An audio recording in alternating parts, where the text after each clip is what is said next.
Okay, napakaganda po nung argumentong ito. Hindi ba may nakalagay, pangalawang kamatayan sa impyerno?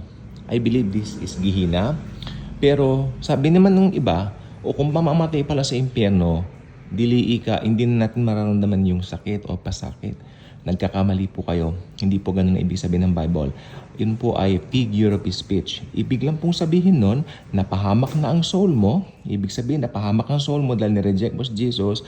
At yung sinasabing pangalawang kamatayan, dito, figure of speech na ibig sabihin, walang hanggan ang iyong pagdurusa sa impyerno. Kasi sabi ng Biblia, hindi namamatay ang apoy at hindi namamatay yung mga uod at mga buitre.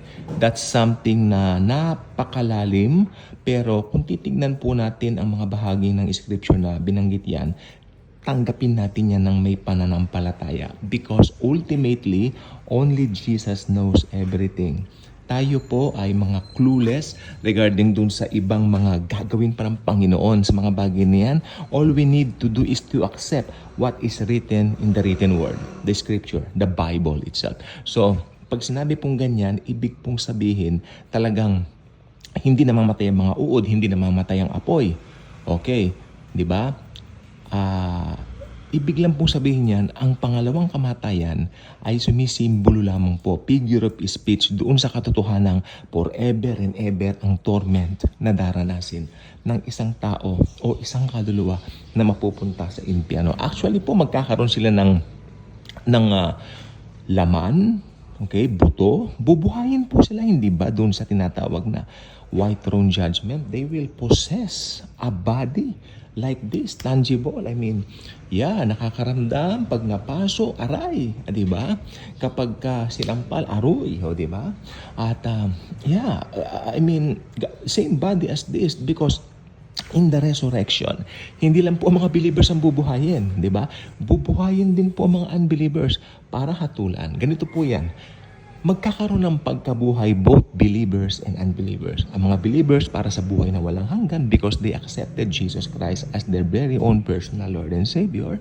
At ang mga unbelievers naman for rejecting the gospel of Jesus Christ. Kaya mapupunta sila sa impyerno. Ngayon, ano ba ang gospel of Jesus Christ? Simple lang po. That Jesus died on the cross to pay for our sins. Nilibing siya at muling nabuhay. At naniniwala ka na sapat na yun para ikaw ay maligtas. Naniniwala ka na yung pagkabubo ng kanyang dugo sa cross ay sapat na para sukat ikaligtas mo. Pag naniwala ka roon, check. Meron kang buhay na walang hanggan tulad ng binabanggit ng John 1:12, to all who receive Him. Therefore, binigyan sila ng karapatang maging mga anak ng Diyos. So it's not about joining a particular religion or particular group. Nakakatakot ngayon, baka kulto pa ang masalihan mo. Wherein ang binabanggit po talaga ng Bible ay simply putting your trust in the finished work of Christ. May tinapos siyang gawa sa cross. At yan po ang napaka-importante na maalaman ng buong sangkatauhan habang hindi pa dumarating ang rapture. Sapagkat once dumating na ang rapture at napabayaan mo yung katotohanan na dapat mong matutunan, yun nga po yung finished work ni Christ, ikaw ay mapapahamak sa impyerno pag yan ay hindi mo nalaman at pinaniwalaan. Kaya wala kang excuse sa Diyos pagdating ng tinatawag na white throne judgment, sapagkat kapag kagayon nga, itatapon ka sa Gehenna. Pag namamatay ngayon ang mga unbelievers, pumupunta muna sila sa isang temporary detention na kung tawagin natin ay Hades. Pero pag binuhay silang muli doon sa white throne judgment, they will be thrown forever and ever. At yung casting doon sa lake of fire, they will be cast there forever and ever. At hindi namamatay ang apoy at hindi namamatay ang uod at mga buitre. It's something that we really need to take literally. Pero meron pong bahagi niya na figure of speech. Pag sinabing figure of speech, it means sumisimbolo lang po yung sinabi na pangalawang kamatayan. Ibig sabihin ng pangalawang kamatayan doon, it symbolizes ng kawalan ng pag-asa. Okay?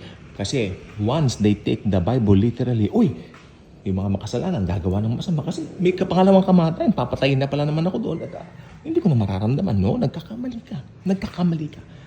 Yung pangalawang kamatayan na binanggit is only a figure of speech it symbolizes the truth that yung paghihirap mo sa impyerno, it's for walang hanggan, forever and ever. So habang may time pa, receive Jesus, accept Him as your personal Lord and Savior. Believe in His finished work on the cross. Okay? At pagkatapos yan, magkakaroon ka ng personal relationship sa Kanya. God bless.